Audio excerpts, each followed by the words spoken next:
প্রাচীনতার গন্ধে ভরা এক হোটেলের গল্প। চন্দ্রকোনা পৌরসভার ১ নম্বর ওয়ার্ডের গোবিন্দপুর এলাকায় ঢুকলেই ইতিহাসের মতো দাঁড়িয়ে আছে এক প্রাচীন হোটেল, গয়লা হিন্দু হোটেল। ১৫০ বছর আগে নিরঞ্জন ঘোষ যে হোটেলের সূচনা করেছিলেন, তা আজ ৩ পুরুষ পেরিয়ে পৌঁছেছে বর্তমান দায়িত্বশীল অনুপ ঘোষের হাতে। কিন্তু এই হোটেল যে সাধারণ হোটেল নয়। সময় বদলেছে, রুচি বদলেছে, শহরের চেহারা বদলেছে, তবু এই হোটেলে তার চেনা ঘরোয়া পরিবেশ, মাটির ঘর আর প্রাচীন রীতি বদলায়নি এক বিন্দু। দুপুর গড়ালেই মানুষের ভিড়ে বোঝাই যায়, এখন শুধু খাবার নয়, মানুষ খেতে আসে স্মৃতি, স্বাদ আর মাটির গন্ধ। এই ধরুন, সেই সময় বসে খাওয়া হতো, হ্যাঁ, এখনো বসেই খাওয়া ঘরে হচ্ছে। বসে খাওয়া হচ্ছে। মানে সেই রেওয়াজটা রেখেছেন। মানে কেন, কারণটা কি আছে? আমরা দাদু করে গেছে, আমরা এখনো করে যাচ্ছি।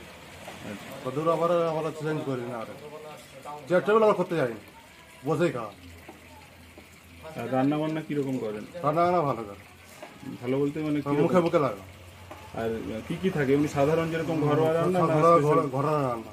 এখানে মানে মানুষ কোন খাবারটা বেশি পছন্দ করেন, যে এই জিনিসটা, এই তরকারিটা এই মাছ মাংস তো আছেই।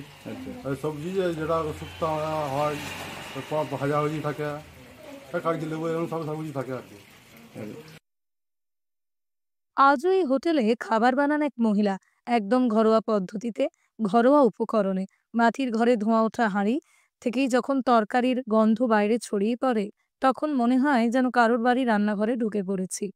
হোটেলে নেই কোনো চেয়ার টেবিল, নেই আধুনিক সাজসজ্জা, তবু আছে অন্যরকম টান।